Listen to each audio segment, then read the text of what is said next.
Next, study the question and statements given below and decide which of the statements are necessary to answer the question.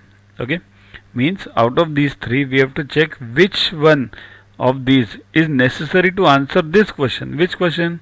What is the capacity of a cylindrical tank? Now what is cylindrical tank? Cylinder.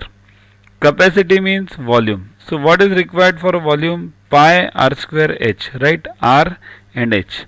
So check which of these three give r and h. Okay. So area of base is so and so. Okay. What will area of base means this is circle. So what does it give? Pi r square. So you will get r from this because pi you know. So r you can get it from 1.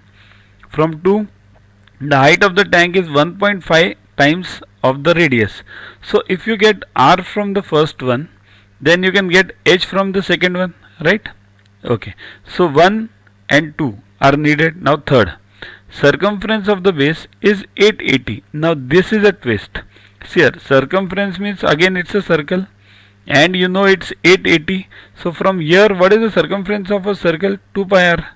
So from here you can get r again, right? So we require only r and h. So which of these? See here, 1 and 3 both give r, right? And 2 gives only h. So 2 is compulsory. There is no other option for height. Okay. So from area we can get a pi r square r. Height compulsory. So second is compulsory. And from third you can get r. So we can get radius from 1 and 3, but 2 is compulsory. So 2 is compulsory and either 1 or 3 required. Any one of these two means 1 and 3 will do. Okay.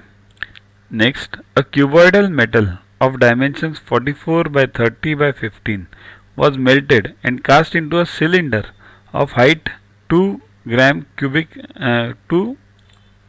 it's 28 centimeter of height 28 centimeter. So its radius is